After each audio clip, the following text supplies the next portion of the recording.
Btc सरकारनिफ्राय मानगोनां Govind Chandra Basumatary deputy chief बेजों लोगोसे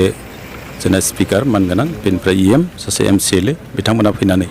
जोंनि नैबे धेमाजि ओनसोलाव जानाय जिबिलाक दैबाना बे दैबानाखौ गावसिनि मेगनजों नायनानै जोंनि दुखु दाहाफोरखौ खबर लाफैनायनि थाखाय आं खौसेथि बर' सुबुं आफादनि जानानै बिथांमोननिसिम रोजा रोजा साबायखर बावदों मानोना सिगाङावबो BTC निफ्राय नायहरदोंमोन एसे एनै थेवब्लाबो बिदि डाइरेक्ट फैनानै बिदि खबर लाफैयाखैमोन आं बेनिखायनो थोंजोङै फैनानै जोंनि दुखु दाहाफोरखौ खबर लाफैनो थाखाय बिथांमोननिसिम साबायखर बावबाय लोगोसे जोंहा आसाम सरकारनिसिम मोनसे डिमान्ड बा भारत सरकारनिसिम मोनसे डिमान्ड जों खालामगासिनो दङ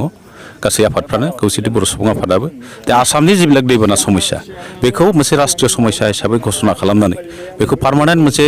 जाहाथे सलुसनाव लाबोनो हायो गोलाव माबायानो जाथों समान नांथों थेवबाबो मोनसे दीर्घमियादि मोनसे आसनि लानानै बेखौ फोजोबस्रांनांगौ बेखौ जों सरकारनाव दाबि दैखाङो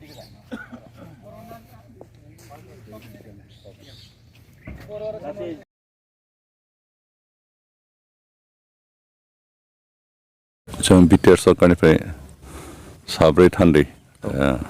आं लोगोसे जा स्पिकार EM आरो सासे MCLA ज' धेमाजि ओनसोलाव थानाय रायजोफोरनि जिथु दैबानानिफ्राय एफेक्टेड जानाय खहा जादों आरो दुखु खस्थ' बिथांमोननि खबर लानो होनना जों फैदोंमोन आरो दासिमहालागै मोननै गामि जों नायबाय नायनायाव जथेस्थ' नुबाय जे बिथांमोना गोबां न' गारनो गोनां जादों दै लोमनायनि थाखाय आरो नायबावगोन दा जों जिखिनि नुदों बेयाव जोबोद दुखु खस्थ' दं बिथांमोननो रेसन गभर्नमेन्टनिफ्राय एसे एनै होदों खिन्थु थोजासे जायाखै होनना मिथिनो मोन्दों आरो दिनै जोंबो रेसन दिनै लाबोफायाखै खिन्थु गाबोन समफोरनि भितराव जों रेसन सहैगोन हरगोन बेनि बेबस्था जों इतिमध्य थिग थाक खालामबाय बेनिखायनो जायफोर दुखु खस्थ' गोलैनाय दं बिथांमोनखौ जों जास्ट हान्थना हिसाबै बिथांमोनजों देखा जानो होनना फैबाय मानोना जों BTC सरकार हिसाबै जा किसुमान लिमिटेसन थाबाबो बेखिनि ओनसोलाव जायफोर दुखु खस्थ' मोनदों बिथांखौ नायनाय जोंनि दायित्व आरो बे दायित्वखिनिखौ मानोनो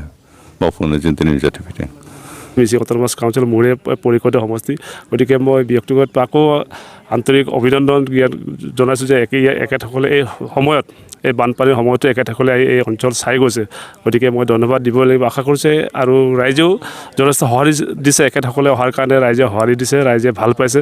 গতিকে ৰাইজে ভাল পোৱা কাম কৰিলে BTC জীয়াই থাকিব কৈছোঁ মই ইয়াৰ আকৌ শুভেচ্ছা আৰু BTCক ধন্যবাদ দি আছোঁ শুভেচ্ছা আছোঁ এনেকৈ আৰু যাতে বানপানী অঞ্চল যিমান আছে আমাৰ অঞ্চলবিলাক যিহেকৈ ট্ৰাইবেল এৰিয়াবিলাকত বহুত নদীৰ ওচৰত গাঁওবিলাক থাকে আৰু নদী কাষৰীয়া গালে ট্ৰাইবেল মানুহ তাত পাবই তাত মিচিং মানুহ পাব বড়ো মানুহ আৰু তেনেকুৱা ধৰণৰ আমাৰ জনগোষ্ঠীৰ মানুহ থাকে তো এই অঞ্চলত আমি যিমান পাৰোঁ মই মিচিং অট'নমাছ কাউন্সিলৰ পৰা আমি ৰিলিফ দিয়াৰ কাৰণে আমি ব্যৱস্থা কৰিছোঁ মানুহক সাহায্য দিবৰ কাৰণে চিন্তা চৰ্চা কৰিছোঁ যিহেতু মিচিং অট'নমাছ কাউন্সিলৰ DSR ডিপাৰ্টমেণ্টটো নাই হ'লে আমি যিখিনি পাৰোঁ আমি দিয়াৰ কাৰণে চিন্তা চৰ্চা কৰোঁ গতিকে BTCৰ পৰা সুদূৰ BTCৰ পৰা আহি এনেকুৱা এটা মহান কাম কৰি যে মানুহক সহায় কৰিব কাৰণে মই পুনৰ ধন্যবাদ জনাইছোঁ